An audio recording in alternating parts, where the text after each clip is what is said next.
నేను షిరాజ్ మెహదీ, గట్టిగా actor, director, music director, film distributor.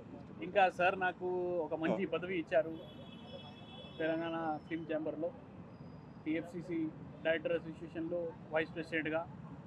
Thank you sir.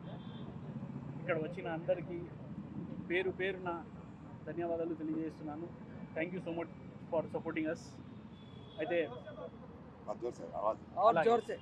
బాధలో ఉన్నాను, రావట్లేదయ్యా. సరే మాట్లాడతాను. అయితే నా ఫస్ట్ సినిమా పార్సిల్ అని 2012లో షూటింగ్ జరుగుతున్నప్పుడు తెలంగాణ లేదు అప్పట్లో. అప్పుడు ఆంధ్రప్రదేశ్ ఉండింది. అప్పుడు సెట్లోకి వచ్చి కెమెరాలు పగలు కొట్టారు. దేనికి అంటే తెలంగాణ కావాలి మాకు, ఆంధ్ర వాళ్ళు ఇక్కడ ఉండొద్దు అని చెప్పేసి కెమెరాలు పగలు కొట్టారు. ప్రతి సినిమా షూటింగ్ దగ్గర అందరు యూనిట్ వాళ్ళు కానీ టెక్నీషియన్స్ కానీ అందరు భయపడేవాళ్ళు. అంత భయం అప్పట్లో తెలంగాణ అంటే. అప్పుడు తెలంగాణ రాలేదు. ఆ తర్వాత పెద్ద పెద్ద హీరోయిన్లకి కూడా అవమానం జరిగింది. కొట్టారు, తిట్టారు హీరోలకి షూటింగ్లోకి వచ్చి. తర్వాత సినిమాలు ఆపేశారు, థియేటర్లో రిలీజ్ కానివ్వలేదు. తుఫాన్ సినిమా, రామయ్య వస్తావయ్య సినిమా, అన్ని పెద్ద పెద్ద సినిమాలు ఆపేశారు. ఆ తర్వాత తెలంగాణ వచ్చింది. తెలంగాణ వచ్చిన తర్వాత తెలంగాణలో ఉన్న వాళ్ళు తెలంగాణ ఇండస్ట్రీని మర్చిపోయారు. మన ప్రభుత్వం మర్చిపోయారో లేదో పట్టించుకోలేదో, అది ఎందుకో మాకు తెలియదు అండి. కానీ అప్పుడు నుంచి అలాగే సఫర్ అవుతూ ఉన్నాను. ఇంకా ఎప్పటి వరకు అవుతానో తెలీదు. ఎప్పుడు నా పేషెన్స్ చచ్చిపోతుంది, నేను ఎప్పుడు ఏం చేస్తాను నాకు కూడా తెలియదు. ఎందుకంటే ఆ పరిస్థితి తీసుకొచ్చారు ఇక్కడ. ఫస్ట్ స్టార్టింగ్ నుంచి చెప్తాను మీకు. ఫస్ట్ ఇప్పుడు ఇండస్ట్రీలో ఉన్న ప్రాబ్లమ్స్, సమస్యలు. ఫస్ట్ మీరు మీ సినిమాలో మంచి పెద్ద పెద్ద సింగర్స్ని పెట్టి పాటలు పాడిపించి మంచి లిరిసిస్ట్తో మీరు కంపోజ్ చేసి పాటలు రెడీ చేసి మీరు ఆడియో కంపెనీకి అప్లై చేస్తే వాళ్ళు మీ పాటలు తీసుకోరు. ఒకవేళ తీసుకున్న రూపాయి కూడా ఇవ్వడు. అదే సేమ్ సింగర్తో పెద్ద సినిమాల్లో పాడిస్తే, కొంచెం పెద్ద బడ్జెట్ ఉన్న సినిమాల్లో వాళ్ళకి ఏమో కోట్ల రూపాయల వరకు ఇస్తారు. 75 లక్షలు, కోటి రూపాయలు అంతవరకు ఇస్తారు. తేడా ఏముంది? సింగర్స్ అయితే అదే కదా, ఓన్లీ ఆర్టిస్ట్ మాత్రమే డిఫరెంట్. అయినా అది పబ్లిసిటీ, ప్రమోషన్ మీ ఛానల్కి ఉంటుంది. మీరు చేస్తే, సపోర్ట్ చేస్తే ఎంతవరకు వెళ్తుంది అది? ఆడియో వాళ్ళు డైరెక్ట్గా చెప్తున్నారు, సారీ బాబు మేము తీసుకోలేను అని చెప్తున్నారు. అయితే ఈ ఆడియో వాళ్ళు కూడా కొంచెం ఫస్ట్ ఏదైతే చేస్తున్నారు అంటే ఇంత దారుణం, వాళ్ళు మారాలి. తర్వాత వచ్చేసి మనం ఎంత ప్రమోషన్ పెట్టి, అంటే నేను ప్రమోషన్లో తగ్గను. సినిమా ఎంత బడ్జెట్లో తీస్తానో అంతే ఆ బడ్జెట్కి సేమ్ నేను తగ్గట్టుగా ప్రమోషన్ కూడా చేస్తాను. అది ప్రతి ఒక్కరికి తెలుసు మనోళ్ళకి. అయితే థియేటర్లకి వెళ్ళినప్పుడు థియేటర్ లిస్ట్ ఇస్తారు, కానీ మనకి సినిమా రిలీజింగ్ టైంలో థియేటర్ ఇవ్వడు.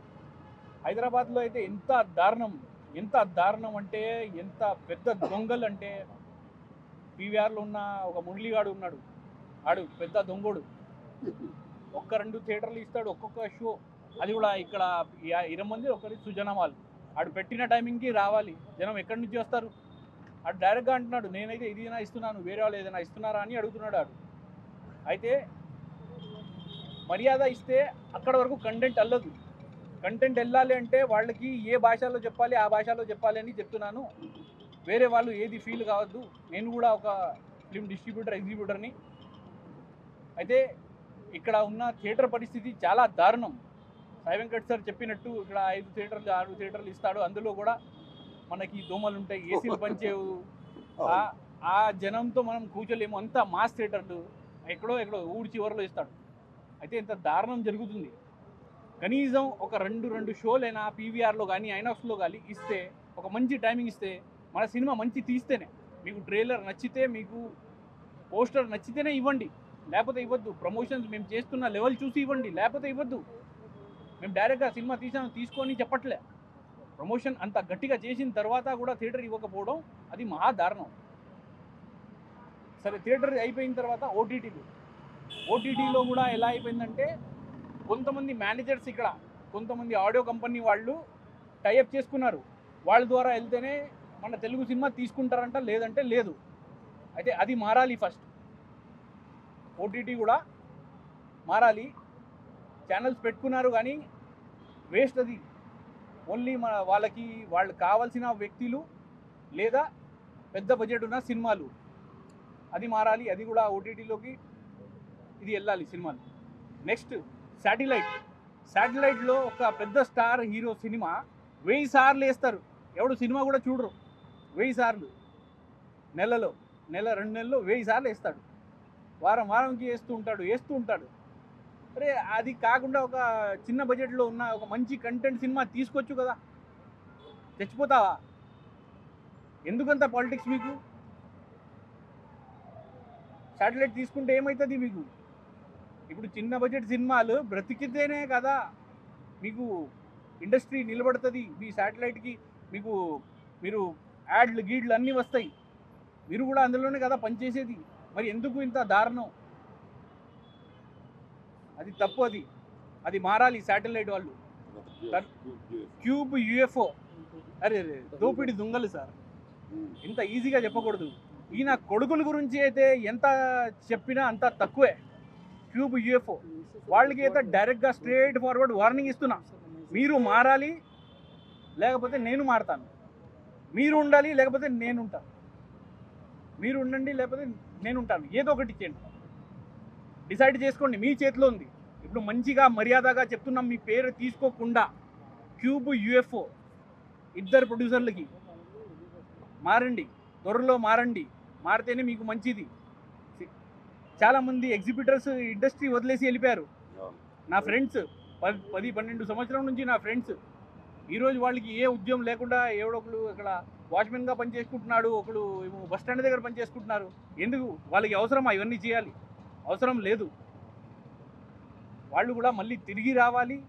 మంచి ఎగ్జిబిటర్లు మంచి సినిమాలు చేస్తారు వాళ్ళు. మీరు రేట్లు తగ్గిస్తే సినిమాలకి అవకాశం ఉంటుంది.